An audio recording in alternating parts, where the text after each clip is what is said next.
Olá, nono ano, bom dia a todas e todos, tudo bem com vocês? Todo mundo tranquilo? Pessoal, hoje vou dar continuidade aí aos nossos estudos do capítulo 5, lembrando aí que estamos trabalhando sobre a Ásia, né? A grandeza e a diversidade desse continente, o maior continente que nós temos aí.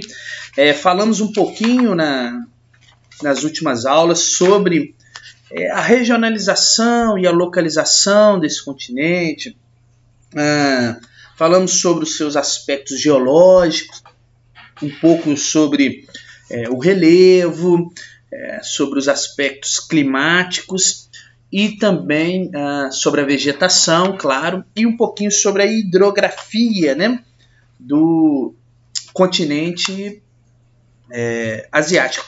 Falei com vocês também que dentro daquela questão da regionalização asiática, eu falei que nós podemos dividir esse continente em 5 sub-regiões, né? O Oriente Médio, o Extremo Oriente, o Centro-Norte, o Sudeste Asiático e o subcontinente indiano, também chamado de subcontinente indostânico ou Ásia Meridional, que quer dizer a mesma coisa, Ásia do Sul, né? Meridional quer dizer sul, tá bom? Então, hoje nós vamos estudar essa regionalização da Ásia Meridional, ou subcontinente indiano, beleza? Então, qualquer coisa, estou à disposição de vocês, qualquer dúvida é só me procurar e não tenham vergonha, tá? Podem me mandar e-mail, podem me mandar aí na parte dos comentários, mas não fiquem com dúvidas, tá bom?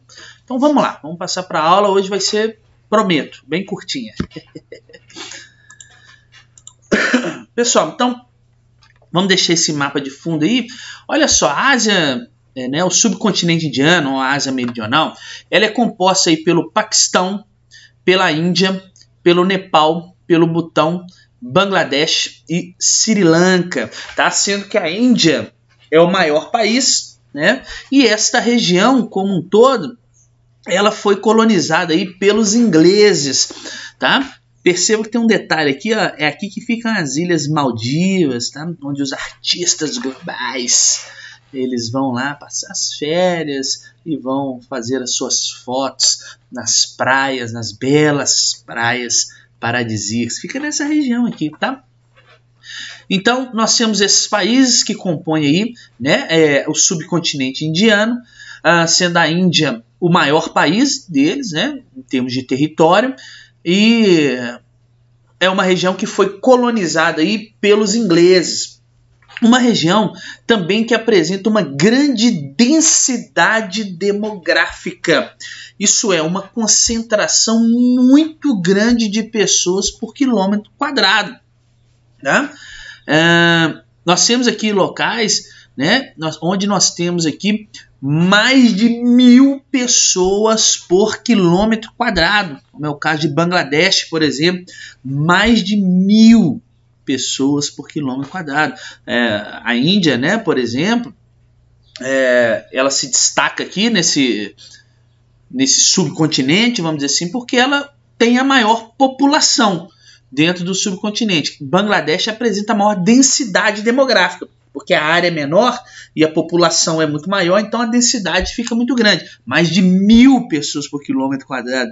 É o que nós chamamos de formigueiro humano, né? É gente demais. Daí isso, claro, vai causar uma série de problemas que nós vamos falar daqui a pouquinho. Tá?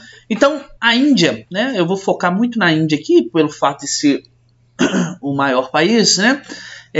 Ela se destaca aí, né, em termos populacionais também. A Índia possui uma população de aproximadamente 1.320 bilhões de pessoas.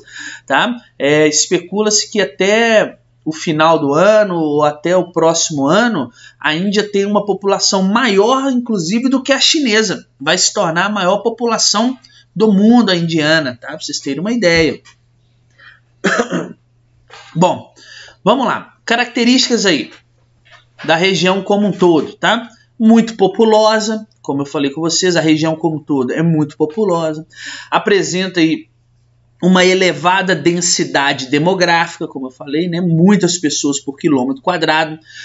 Nesta região apenas do globo, só nessa região, pessoal, vivem 1,7 bilhões de pessoas. Pra vocês terem uma ideia, a Índia concentra 1,320, né? Mas a região como um todo aqui concentra 1,7 bilhões de pessoas. Se você analisar que o mundo tem 7,6 bilhões, é muita gente que está concentrada num espaço tão pequeno aqui, né? Então é uma região muito populosa. É uma população, pessoal, de maioria de concentração rural, tá? Esses países, a população se concentra no meio rural. A economia desses países é de base agrícola. Estou falando em termos gerais, características gerais, tá? Economia de bases agrícolas, sobretudo apoiada no modelo de plantation. Lembra do plantation, né, que vocês já viram aí no 8º ano, quando estudamos América, né, um modelo de colonização, né, já que eles foram colonizados por ingleses, o modelo exportado dos ingleses para esses países foi o modelo de plantation. O que é isso?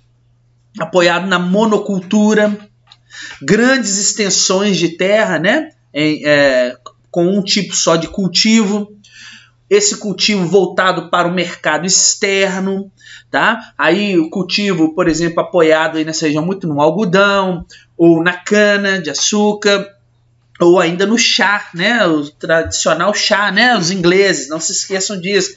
É daí há muito tempo, né, que a Europa busca caminho para as Índias, né? Lembra das grandes navegações atrás das especiarias, né? Uma dessas especiarias aí, um desses contextos está relacionado ao chá, o famoso chazinho das 5, né? Então, é um dos cultivos que se baseia aí, nesse modelo de plantation como base agrícola desses países.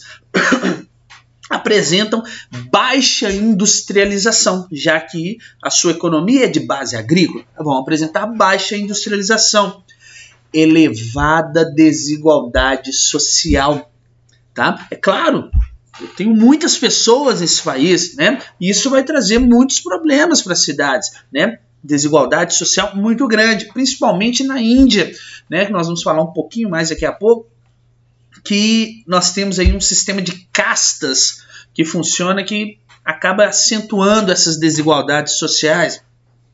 Eu tenho cidades muito inchadas, né? Porque muitas pessoas por quilômetro quadrado. Isso vai trazendo graves problemas urbanos. Eu vou tendo falta de saneamento, eu tenho déficit habitacional, não tenho casa para todo mundo, poluição ambiental, tá? Isso acarreta em outros problemas, né? Não só de ordem urbana, mas de ordem social, como péssimos indicadores sociais, né? Índices alarmantes de analfabetismo, de expectativa de vida que é baixíssimo, de mortalidade infantil. Muitas crianças morrem aí antes de completar 1 ano de idade, muito por conta de todos esses problemas que estão relacionados. E o interessante, fazendo um recorte nesse aspecto todo aí, muito para a Índia, uma característica que chama atenção é a procura nos últimos anos de empresas, principalmente de telemarketing, que tem buscado esses países, né, mais a Índia, para instalar a filial das suas empresas, por conta que aqui tem muitas pessoas, a mão de obra que é muito barata, a fiscalização, né, as leis trabalhistas quase que não existem, os salários são péssimos, você paga muito pouco. E como aí é uma região de colonização inglesa, qual que é a segunda língua oficial deles? O inglês. Então, várias empresas de telemarketing, elas instalam aí na Índia, por exemplo, e façam a sua gestão, a sua gerência dos seus serviços, daí tá aproveitando essa mão de obra numerosa e barata, né? Então, às vezes você está nos Estados Unidos, você liga lá para a central telefônica do seu celular lá, por exemplo, você está achando que você está ligando para a operadora que está nos Estados Unidos? Negativo, ela está na Índia. Muitas empresas inglesas, empresas no geral de língua inglesa, né, têm se instalado na Índia aí para aproveitar esse potencial. Isso é bom? Está empregando as pessoas? Muito minimamente, né, porque os salários são péssimos e acaba acentuando vários outros problemas existentes dentro do país, ok? Pessoal, um recorte aí na Índia, que é legal nós pensarmos, né, sobre essa questão de desigualdade social, sobre o próprio país indiano, é o sistema de casta, né? Porque nós temos aí no subcontinente indiano, vou voltar aqui rapidinho, vou pensar no subcontinente indiano como um todo, as duas religiões predominantes aí é o hinduísmo, que é a maioria e é a terceira maior religião do mundo, né? Pelo tamanho da população, né, que é adepta a ele nesse local, e o islamismo, que é minoria e se concentra aqui principalmente no Paquistão, tá? Mas olha só, algumas características aí do hinduísmo, né, que é a religião predominante aí na região e predominante também na Índia. Eles são politeístas, tá? Ou seja, eles acreditam na existência de vários deuses, e muitos desses deuses são até animais, e tudo é uma religião muito curiosa, sabe? E essa religião, ela é organizada em castas, ou seja, em classes sociais, em divisões sociais, porque eles dizem que as pessoas, por acreditarem naquela questão de reencarnação e tudo, que as pessoas vieram de partes dos deuses, tá? E olha só que engraçado, né? Essa é uma divisão mais simplista, né? De onde vieram as castas. Olha só, existem os brahmanes, né? Que vieram da cabeça lá, teriam nascido os brahmanes. Eles são os sacerdotes e a casta dominante na sociedade. Detalhe, você não pode ascender de uma casta a outra. Eu sou aqui desta casta dos kshatriyas e um dia vou virar brahmana. Não, você nasceu naquela casta, ela é determinada pelo seu nascimento. Você nunca mais sai dela, tá bom? Olha só, dos braços aqui, olha, teriam surgido os kshatriyas, que são os guerreiros. Das coxas teriam vindo os vishas, que são os comerciantes, artesãos e agricultores. E dos pés teriam nascido os sudras, né, que são os trabalhadores braçais e os servos.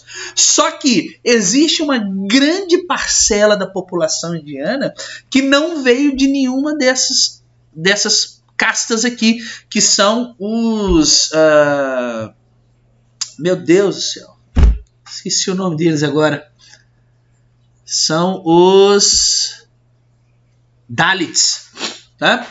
São os Dalits, que são aquelas pessoas que não têm caça, são os impuros, aí, sabe? E a eles é renegado qualquer direito na sociedade indiana. É claro que o sistema de caça já foi proibido por lei, mas por ser uma questão cultural, dificilmente você consegue tirar isso. É proibido o casamento entre castas diferentes, tá? Os trabalhos mais impuros são destinados a esses Dalits, limpezas de esgoto. As pessoas nem cumprimentam os Dalits, não podem nem encostar de tão impuros que eles são, já que eles não vieram de nenhuma parte dos deuses. Depois vocês pesquisem, a gente fala mais um pouquinho sobre essas castas, tá bom? Pessoal, uma outra região muito interessante que nós temos aí no subcontinente indiano é essa regiãozinha aqui, ó, da Caxemira. É uma região que grande parte dela pertence à Índia, mas um pedacinho dela que pertence ao Paquistão e outra parte aqui está sob domínio, esse territóriozão aqui é a China. A Caxemira, pessoal, é uma região como um todo de maioria islâmica, tá? Então, uma região aqui de religião de maioria islâmica. E essa região é disputada pelo Paquistão, pela Índia e pela China. Então, foco de tensão, briga, treta, guerra. Esse conflito da Caxemira, ele vem anterior à independência desses países aqui, em 1947. Até 47, tanto o Paquistão como a Índia, vou focar nesses dois aqui, eles eram um território só. Isso tudo aqui era um território só, era uma colônia só britânica, né? Em 47, começou o processo de separação e independência desses territórios, tá? A Índia se tornou um país, o Paquistão se tornou outro país, sendo que a Caxemira, essa região aqui, foi dada a opção de escolher. E o líder na época, né, ele preferiu manter esse território, ou a maior parte desse território, pertencente à Índia. Uma decisão política na época. E desde então, essa região vive um intenso conflito. Porque quem encontra-se na Caxemira aí, como eu falei com vocês, são islâmicos, são muçulmanos. E não querem pertencer à Índia, que é de maioria hindu. Eles querem pertencer ao Paquistão, que é de maioria muçulmana. Tá? Ou eles querem pertencer ao Paquistão, que é de maioria muçulmana, ou querem se tornar um país independente. Tá? E isso tem trazido diversos conflitos aí entre essa região. Tá? Ou seja, então existe uma reivindicação da Caxemira, vamos dizer assim, indiana, dessa parte indiana aqui, para um separatismo, né, uma independência, que não é aceito pela Índia e traz vários problemas para a região. Qual que é? Uma militarização dessa área, uma militarização dessa região. Essa área aqui é uma área extremamente militar por todos os lados aqui, tá? Eu tenho, pelo fato aqui de existir muitos islâmicos, muitos muçulmanos e muitos serem extremistas, eu tenho diversos atentados terroristas que são realizados na Índia, em hotéis, tá? Em locais públicos, por esses extremistas. E o detalhe, os três países aqui que estão no conflito dessa região da Caxemira, o Paquistão, a Índia e a China, possuem armas nucleares. Então, este é um conflito extremamente tenso, tá? Os países não estão em guerra em si, entre eles, mas é uma região muito militarizada, é uma região de muita tensão, que a qualquer momento pode estourar, pode romper aí uma guerra, e como os países têm armas nucleares, o mundo fica muito apreensivo por isso, sem contar que são países com população muito numerosa, ok? Então esse é o conflito da Caxemira. Pessoal, eu separei um videozinho para vocês aqui, pra vocês entenderem um pouquinho mais da cultura indiana, muito legal, como eles entendem a relação dele com os rios, né? Porque eles entendem que o rio, por exemplo, o rio Ganges, é uma entidade sagrada. Eles entendem o rio como sendo uma deusa. E olha que legal isso aqui, pra gente conhecer um pouquinho mais sobre a Índia, tá? Aqui, curiosidade. Vambora, fantástico. Está na hora de viajar por um dos países mais deslumbrantes do mundo. Uma jornada de descobertas com imagens preciosas. Os repórteres Sônia Bride e Paulo Zero desembarcaram na Índia para percorrer o majestoso rio Ganges, que é sagrado para os indianos. Na primeira etapa dessa aventura, a equipe fez uma expedição pelo Himalaia até a nascente do Ganges, a 4.000 metros de altitude. Um lugar onde os sinais do aquecimento global são cada vez mais evidentes. É lá que começa a nova temporada da fantástica Jornada da Vida.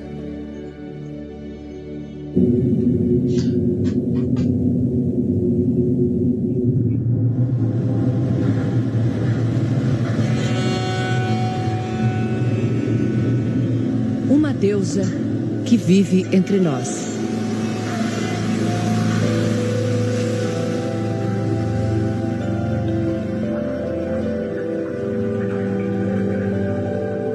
Está presente nas primeiras preces da manhã.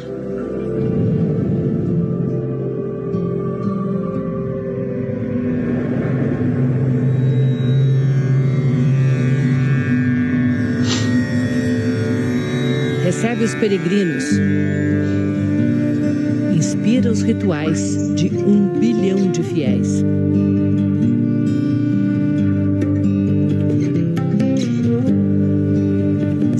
Fertilidade nos campos, acolhe as cinzas dos mortos e todas as cores da celebração da vida. Maganga, Mãe Ganges, uma deusa em forma de rio.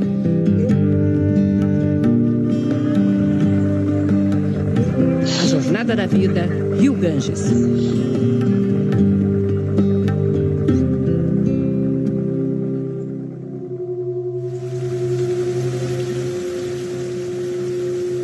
Norte da Índia. Estamos aos pés do Himalaia. Aqui começam a subir as montanhas mais altas do planeta. Centenas de gerações moldaram a paisagem para cultivar nas encostas íngremes. Por todo lado corre água, alimentando o Bhagirathi, o principal rio que forma o poderoso Ganges.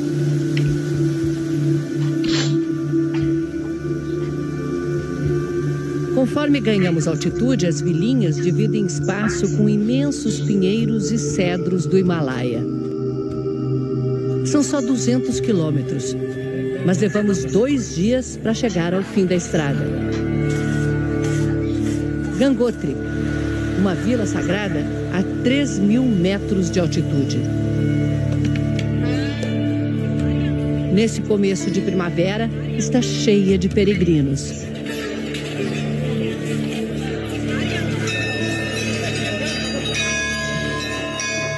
Eles tocam o sino como quem avisa a chegada. É um pedido de licença para entrar na área do templo da Mãe Ganges. As cúpulas parecem imitar as formas das montanhas. Não há cerimônias lá dentro. O ritual aqui se resume a ver a imagem. As orações acontecem diante da própria deusa viva. Daqui seguiremos a pé em busca da fonte do rio Ganges. Mas antes de partir, encontramos quem conhece essas montanhas intimamente. Swami Sundaranand, 93 anos. Mestre de yoga, monge, fotógrafo, montanhista. Comprei minha primeira câmera em 1956. Custou apenas 25 rúpias. Com essa câmera, o Swami registrou 6 décadas de mudanças climáticas, principalmente na geleira de Gangotri, onde nasce o Ganges. A primeira vez que eu vi foi em 1948. A distância daqui até a geleira era de 12 quilômetros. Agora aumentou para 19. Está indo para trás. A altura da geleira também diminuiu. Então está retrocedendo e ficando mais fina? Sim, agora só se vê terra. O velho sábio, que nunca discutiu mudanças climáticas com cientistas, descreve o que mudou nas montanhas. Verões mais quentes, chuva fora de hora, pouca neve. Está derretendo muito. A natureza nos ensina muito em silêncio.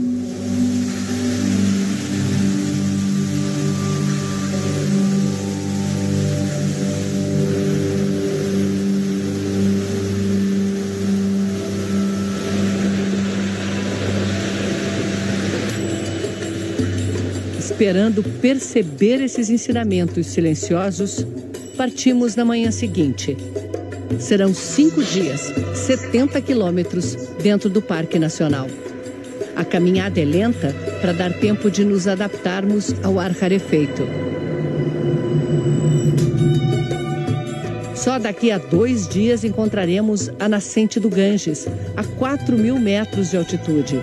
E vamos ainda mais alto, até os 4.500 metros, para Tapovan, entre as montanhas consideradas a morada dos deuses.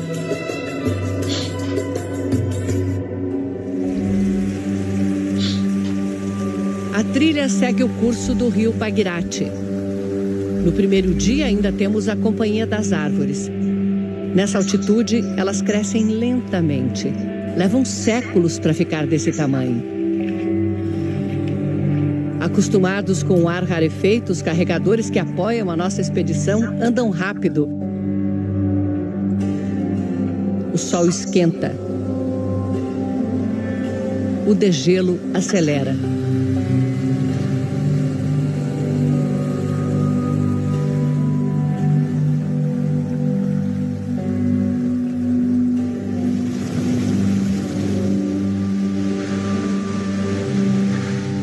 Congelada no solo também derrete, criando cachoeiras que parecem sair do nada.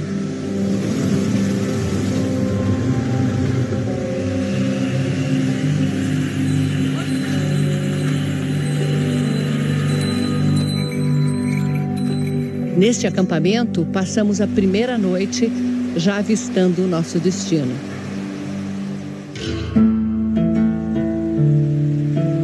Acima dos 3.500 metros, as árvores desaparecem. A vegetação aqui é de arbustos que vão ficando cada vez menores.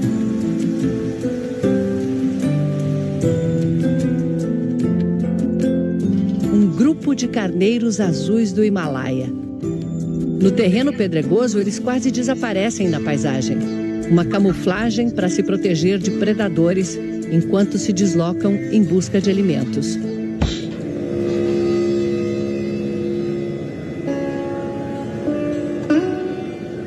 Um altar a céu aberto marca o local onde chegava a geleira até o começo deste século.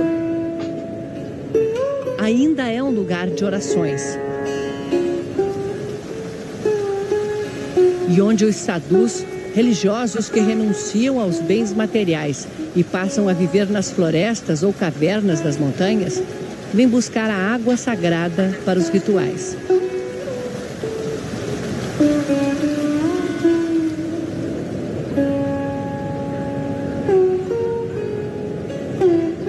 Um deslizamento bloqueou a trilha a partir daqui e é onde acampamos mais uma noite.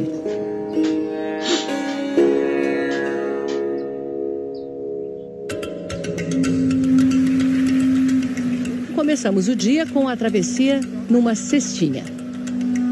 Sentadinha aqui. Somos 3 passageiros e muita bagagem. O rio ainda não está cheio. Isso só daqui a 3 meses, no alto verão. O nosso companheiro de travessia é um sadhu em peregrinação. No meio do rio acaba a ajuda da gravidade. Agora dependemos de muitas mãos para nos puxar até a margem. Definitivamente esse é o meio de transporte que eu nunca pensei que eu ia pegar na vida. Daqui seguimos por um campo de pedras.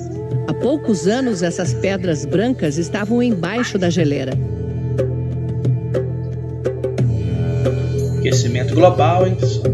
Logo, o terreno está cheio de blocos de granito que deslizaram da montanha.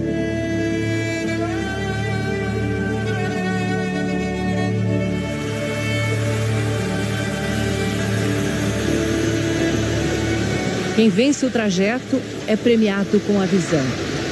O rio Ganges saindo de dentro da geleira. É preciso prestar atenção para ver que é gelo e não rocha, de tão escura que ela está, com poeira e pedras. Essa água derreteu sobre a geleira, penetrou pelas fendas e emerge, gelada e cheia de sedimentos acumulados por milênios.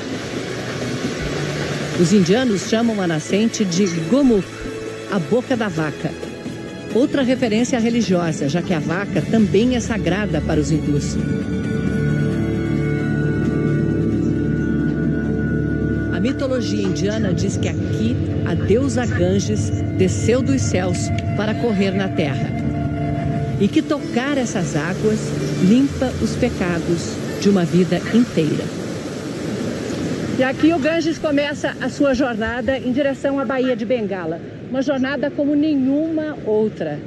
Uma divindade em forma líquida, que não só alimenta o seu povo, espalhando fertilidade, como também alimenta o espírito. A mãe Ganges, que está presente na vida e na morte. Mas a própria geleira que alimenta o rio está ameaçada. Conforme ela derrete e deixa a terra exposta, as barrancas vão colapsando para cima dela. As rochas escuras absorvem mais o calor do sol, acelerando ainda mais o derretimento. A geleira agora parece um rio seco que lentamente se desloca, 30 quilômetros pelo vale. Ela ainda tem pontos com mais de 500 metros de altura de gelo. Mas essas margens secas mostram que ela perdeu muito volume. Está centenas de metros mais baixa.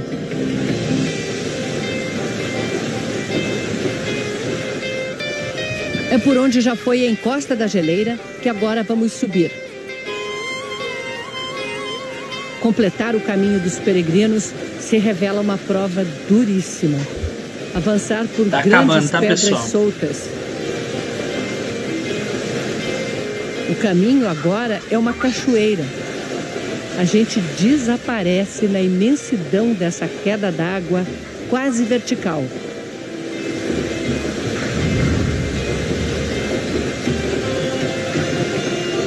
São 3 horas para apenas 1 quilômetro de distância em que ganhamos 500 metros de altitude. E finalmente estamos em Tapovan.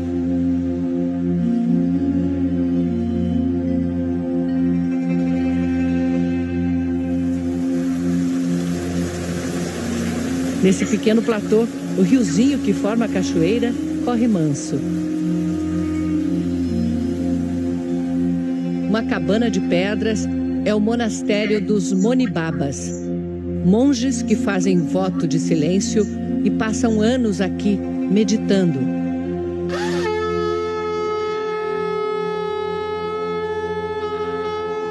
O chamado para as orações do fim do dia. Somos convidados a participar. Em absoluto silêncio, preces e bênçãos são compartilhadas. Assim, viajantes e peregrinos, terminamos o dia.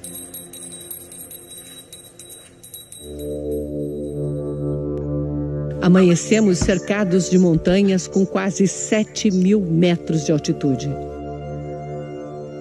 Não é à toa que os indianos consideram este lugar a morada dos deuses. Desde a antiguidade, eles compreenderam que é dessas montanhas que escorrega o gelo, que forma o glaciar, que por sua vez dá origem ao rio Ganges. Só que nem mesmo os lugares sagrados estão a salvo dos efeitos brutais das mudanças climáticas. Os Himalaias já perderam 15% do seu gelo desde os anos 70. E devem perder mais 30% até o fim do século, mesmo que o planeta esquente só 1,5 grau. Se esquentar mais, o Himalaia pode perder até 2/3 de todo o gelo e comprometer o abastecimento de água para 2 bilhões de pessoas na Ásia.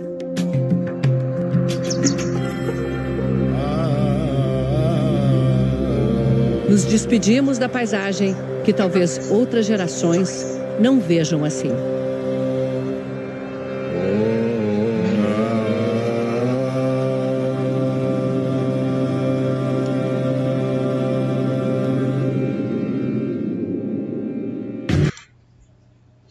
Legal, né, pessoal?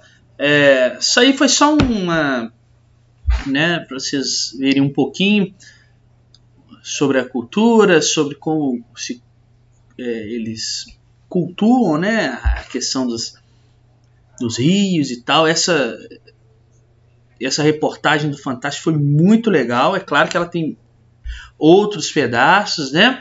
Ela tem outras partes dela. É muito bacana. Eu até recomendo vocês assistirem depois. Procurem no YouTube, tem o restante dela.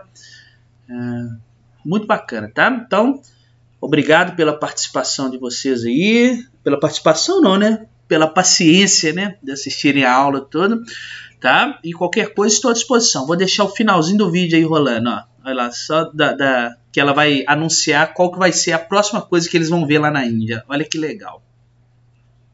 Semana que vem, Rishikesh, a cidade da yoga. Os líderes religiosos que lutam para limpar o rio sagrado. E o rio que só foi preservado por causa de uma maldição. E o podcast Isso é... Então tá, pessoal. Até semana que vem. Valeu. Tchau pra vocês.